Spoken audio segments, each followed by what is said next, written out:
sentiasa husnuzon, berbaik sangka sentiasa kepada setiap makhluk. Itu sebenarnya yang hati yang paling terbaik, kan? Itu hati yang paling terbaik. Di samping sunnah kita simpan janggut, di samping sunnah orang pakai serban, dipakai jubah, berzikir, mengamalkan sunnah-sunnah Nabi, sunnah-sunnah kecil, sunnah-sunnah yang besar. Tapi jangan lupa satu sunnah yang Nabi sebut kepada Anas bin Malik di rumah baginda sendiri, ya Anas, inginkah aku khabarkan kepada engkau suatu sunnah yang memang besar, satu sunnah yang paling besar. Maknanya bila dah Nabi declare sunnah ni sunnah yang paling besar kepada orang yang sentiasa berada dengan baginda di rumah, sudah tentu Anas kata, akhbirni ya Rasulullah, akhbirni ya Rasulullah, beritahulah aku ya Rasulullah, apa sunnah yang paling besar itu. Sebab Nabi tak beritahu ke orang lain, Nabi beritahu ke Anas bin Malik. Maka Rasulullah menyatakan, sunnah itu ialah, aku tidak pernah membenci dengan mana-mana umatku. Tak pernah membenci sesama makhluk, tak pernah membenci dengan mana-mana umatku. Allahu Akbar. Ini hati yang sejahtera, qalbun salim, ya, yang kadang-kadang inilah yang kita nak cuba bermujahadah, ya. Memang kita faham bukan mudah, bukan senang, tetapi insya-Allah dengan dorongan daripada Allah, taufik dan hidayah daripada Allah, dengan apa yang kita pohon benda-benda kebaikan kepada Allah, Allah akan menitipkan kebaikan kepada jiwa-jiwa kita insya-Allah. Baik, kita teruskan untuk sesi kita pada kali ini, iaitu untuk solat sunat tarawih. Caranya, jadi kita di rumah sekarang. Bila kita di rumah bukan lagi campur dengan masyarakat luar, maknanya kita dalam teritori kita saja. Jadi kita kenal anak kita siapa, isteri kita macam mana, anak perempuan kita macam mana. So lantik seorang imam. Kalau ini dalam konteks kalau kita nak solat berjemaah di rumah, okey, maka lantik seorang imam.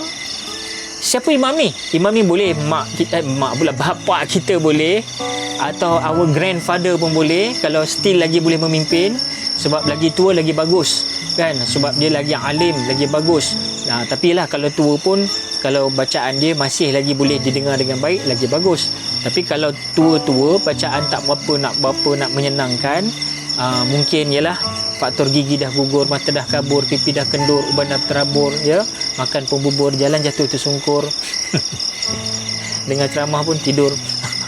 Jadi kalau itulah, lebih baik kita cuba manfaatkan mungkin anak cucu kita yang mungkin tahfizul Quran ni. Jadi kita manfaatkan bulan Ramadan ni, tolak mereka jadi imam, supaya mereka berlatih diri mereka jadi imam dengan menidakkan kealiman, kefaqihan dan ke old-timeran orang-orang lama itu. Baik, so kita nak cerita letak seorang imam. Kemudian Bilal di belah kanan kalau seorang anak. Kalau ramai anak lelaki di belakang imam lah, imam di depan, anak lelaki belakang semua, yang perempuan di belakang, ya. Dan kita nak bagi tahu lantik seorang Bilal. Bilal akan terus, sebelum tu saya nak bagi tahu, kita nak buat kaedah solat sunat tarawih ni, kita nak pilih kali ni untuk cuba buat 20 rakaat. Kemudian kita pendekkan lagi sampai jadi 8 rakaat. Kita ambil 20 dulu. Kita ambil 20 dulu. So yang 20 rakaat ni, kita macam mana cara nak buat? Habis susah lah Ustaz, 20 rakaat surah ni macam mana kita nak baca? Raban Taibin aku Ustaz, yuk. Kan? Payah kita.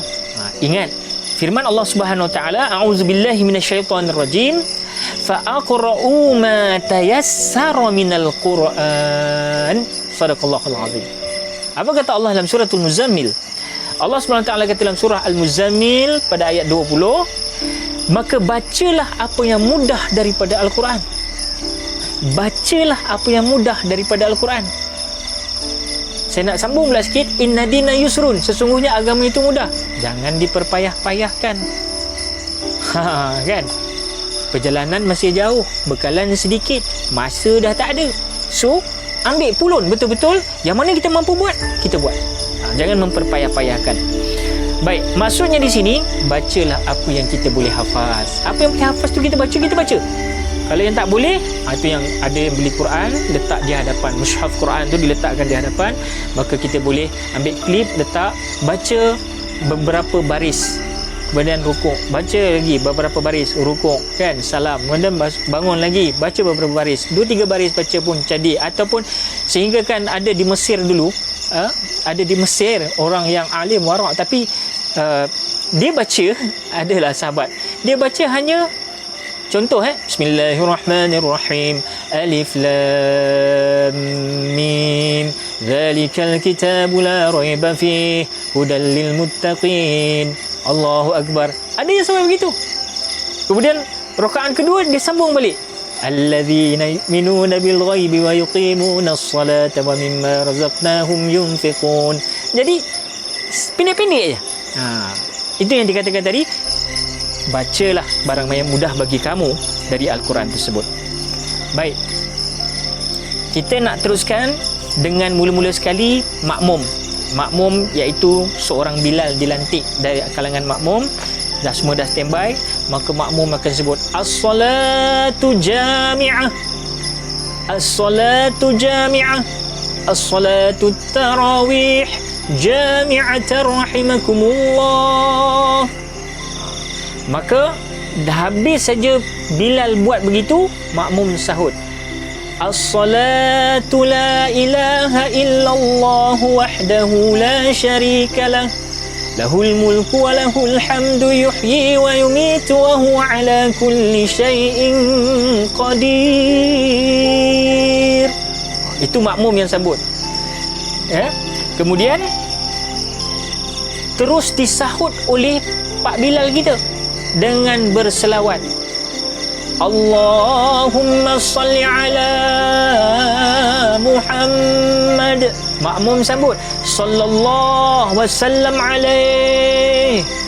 Bilal sambung lagi, Allahumma salli ala sayyidina Muhammad.